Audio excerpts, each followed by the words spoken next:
Let's, dear friends, discuss everything that is happening and talk about more active participation in the purchase, about these statements made by German Defense Minister Boris Pistorius with a statement of Chancellor Merz and what was in our material. With us today is Petr Olещuk, political scientist, Doctor of Political Sciences. Petr, welcome. Hello, and let's start with the fact that actively, really, yes, we with you the day before Merz became Chancellor, officially we already talked a lot about what the new German Chancellor Merz can, yes, offer not only to the citizens of Germany themselves, but also to Europe, in particular, but also in this context to Ukraine, as we talked about how he will act. Well, now we see that Merz definitely takes such serious positions, strong, yes, in issues and changes in the transformation of the military component in Europe itself. Well, we see that there are certain decisions, as I understand it, which he initiates in relation to Ukraine. Therefore, here, if we, in general, describe the positions of Merz and Germany on these issues, how can we characterize them? Well, in general, I think that we can say with some confidence that Merz takes a fairly consistent pro-Ukrainian position. That's it. At the same time, he takes quite seriously the threats that Russian imperialism poses to modern Europe and Russia. That is, he constantly names everything here quite clearly, dots the I's, so to speak, and, at the same time, as we already know, he played a certain role in convincing Donald Trump to slightly adjust the position of the United States. He was one of the initiators of the scheme, which consists of, for example, the United States being able to sell weapons to Ukraine using funds that will be allocated by European countries.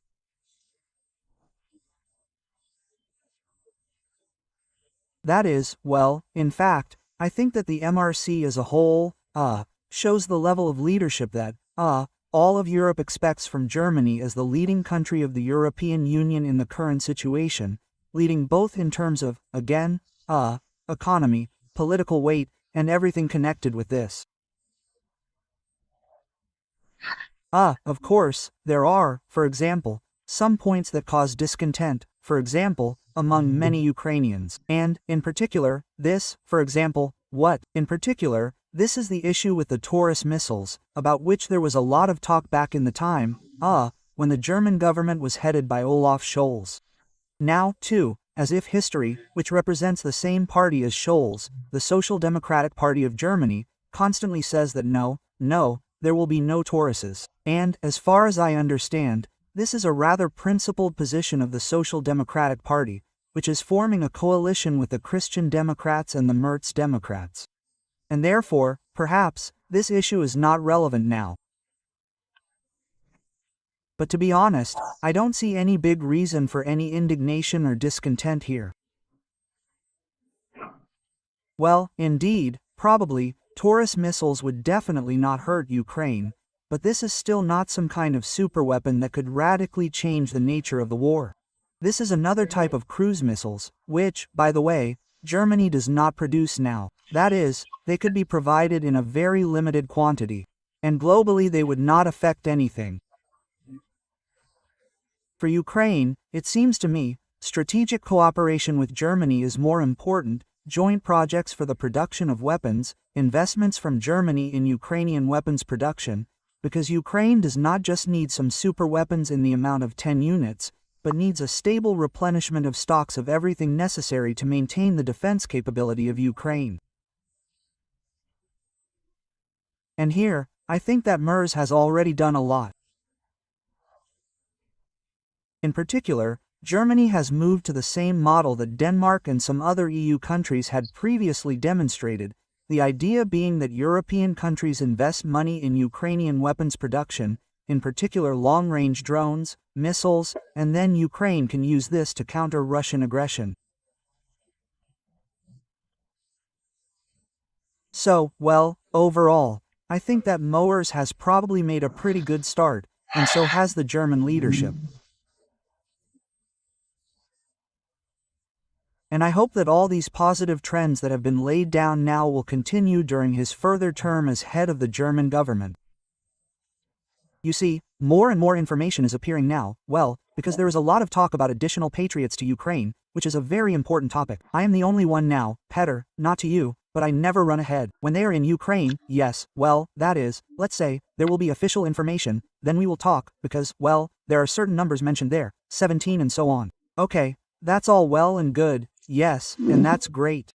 But the main thing is that they really, well, were in service in Ukraine, then that's a different story.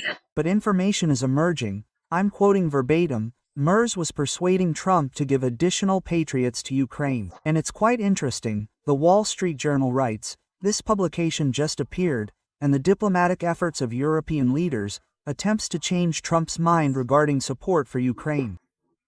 And so unnamed close aides of Merz say that the Chancellor managed to establish better contact with Trump than his predecessor Olaf Scholz.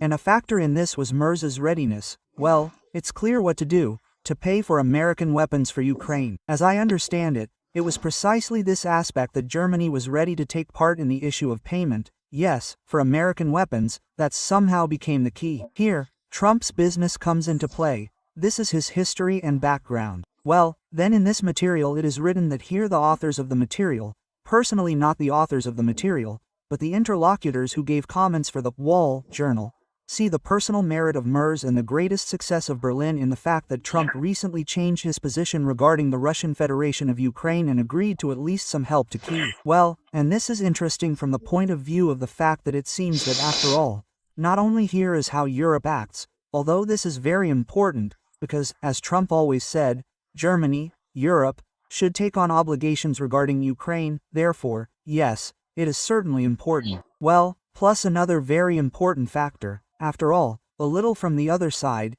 is how Putin behaves. This pushes Trump somewhere to such decisions. I understand that this is all a general outline, but still not all the credit here, only, most likely, to Merz. Here, as it may sound, the merit belongs to Putin himself, to the way Trump is acting now. No, well, of course, yes, of course, it is difficult not to agree with this, because really, how Putin behaved in this situation is quite surprising, because for a long time Putin and Russian diplomacy quite successfully manipulated the topic of a ceasefire.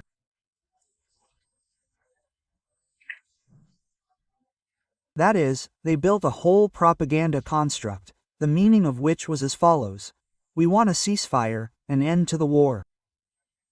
For some reason, Ukraine does not want to end the war, but we want to end it, and so on and so forth. And they manipulated around this topic quite successfully.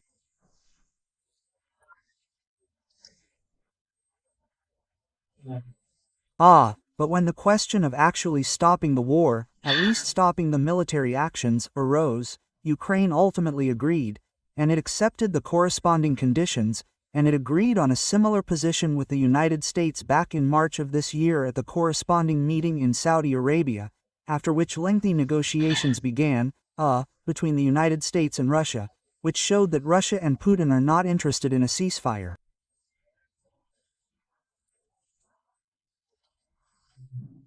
Moreover, we do not know the exact content of the last conversation between Trump and Putin, after which Trump said that he was very disappointed with this conversation and disappointed with Putin, his position. And we do not know exactly what they talked about, but, judging by the publications in the world media, we can assume that Putin clearly and unequivocally rejected Trump's corresponding proposal regarding the end of military actions, a ceasefire, and, moreover, said that he intends to continue fighting. That is, he directly and clearly rejected any peace initiatives from Trump, leaving the latter with not many options for maneuver. Therefore, well, what else, actually, could Trump do?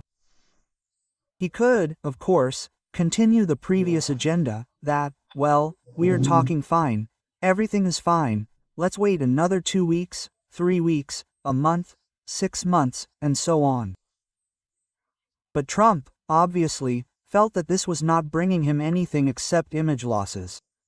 Image losses, first of all, in the United States itself, this is the most painful issue for Trump. Therefore, well, Trump, in fact, began to change his approaches.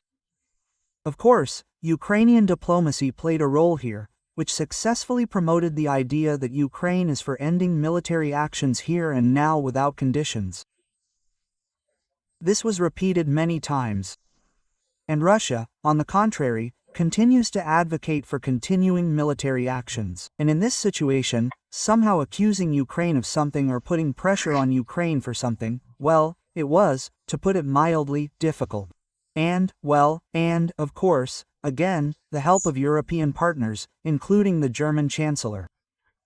Of course, all of this taken together, I think, plays a rather important role, because one way or another, no matter how the Trump administration opposes itself to Europe, the United States still continues to be perceived as the leader of the Western world, the leader of the democratic civilized world. And all the same, this influences, including Trump, and the decisions he makes. That's it. So I think that here, of course, a set of relevant factors played a role, and we must understand this.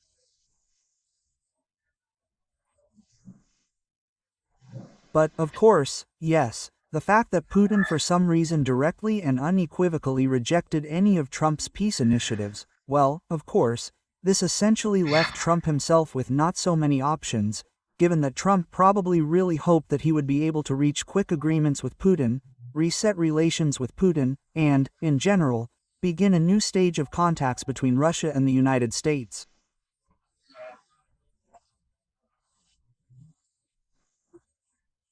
But Putin, obviously, had his own opinion on this issue. Well, yes, thank you for commenting on this. And then returning to this material, which so many people are now positioning, well, that is, using and here the position as a size, let's say, analyzing. There is talk in this material, I just opened in more detail, about the fact that Merz initiated a call to Trump after the media published a publication that the Pentagon was freezing supplies to Ukraine, even the aid that, by the way, was agreed upon under the Trump administration, I apologize, under the Biden administration, and it turns out that this conversation took place on July 3rd. Then, only now this information, let's say, is being analyzed. But more and more is appearing. Sources say that Merz then told Trump that he was calling to congratulate him on the Independence Day of the United States of America. Let me remind you, on July 4th, and here the conversation took place the day before. And then he proposed a deal for Germany to buy the port of Portugal for Ukraine. But Trump then, it turns out, did not say whether he would agree, but to complain that Putin is driving him crazy. Well, that's the story. Already on July 11th, Trump himself called the German Chancellor from a mobile phone, expressed disappointment with the actions of the head of the Kremlin. Well, that is, even the fact that this communication takes place via a mobile phone, yes, we understand perfectly well that today, well, if Trump himself calls the German Chancellor from a mobile phone, using a mobile phone, this, by the way, generally says a lot. But again, the main thing is that all this comes to Ukraine. And look, I want to ask you another question. Peter, more information immediately appears, but as I understand it, this Germany also wants to buy for itself. Germany can buy long-range Typhoon missile systems from the United States. This was stated by the country's defense minister Boris Pistorius during his visit to Washington. By the way, the Typhoon system can launch missiles with a range of about 2,000 kilometers, reaching a target on Russian territory. However, Pistorius stressed that the system will only serve to deter the aggressor. The states are currently considering whether they are ready to make the delivery. According to Pistorius, U.S. Defense Secretary Pete Hegseth welcomed the request during their meeting in Washington.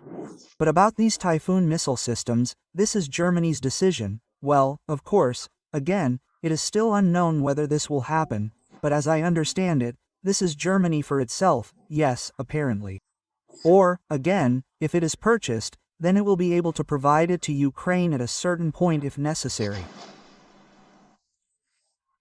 Well, the situation is quite confusing, but here, just for the sake of concept, for understanding, yes, this is the system that is used for the ground launch of the legendary American Tómagawa missiles. That is, this is the very missile that is the basis, so to speak, of American military power and the forearm of American democracy, so to speak. Well, naturally, along with aircraft carriers, aviation and a number of other similar means. And, for example, there was a lot of speculation in the media about whether, for example, Trump could sell Ukraine these same legendary missiles, which would, for example, without any problems reach not only Moscow, but also, for example, the production of suicide bombers in Tatarstan. And there was a lot of talk about this. Well, simply because these same missiles, they are used mainly from American submarines, well, and similar platforms. And so this very platform, which Pistorius is now talking about, it allows, more precisely, to launch these same legendary Tomahawks, but from ordinary land-based launch platforms. That is, in principle, it is not necessary to have the corresponding resources in terms of a fleet and submarines in order to launch these missiles using such empty launchers. What Germany needs them for, of course, we do not know. But again, we know that Germany recently announced that they will no longer inform everyone, let's say, about what exactly they are supplying to Ukraine, in what quantities, and so on. That is, for the sake of secrecy, they will not report this. That is, well, in principle, it is possible that Germany really needs this in order to strengthen deterrence against Russia or to somehow protect its defense capability in other ways. Can they provide all this to Ukraine? Well, probably no one will talk about this, even if they can, but I repeat, this is a rather confusing and complex issue, so I, frankly speaking, do not really want to speculate on this topic now. But yes, indeed, these launchers, they could become, for example, for Ukraine, if they really sold missiles to them, then, probably, this could become a rather significant factor for Ukraine in terms of deterring Russian aggression. Yes, Petr, thank you very much. Thank you always for your active communication. Pетр Олещук, political scientist, doctor of political sciences, was in touch with us. Freedom is now WhatsApp. Find out the whole truth about Russia's war against Ukraine and the latest news first in our channel. Freedom, only what is really important to know. Subscribe, link in the description.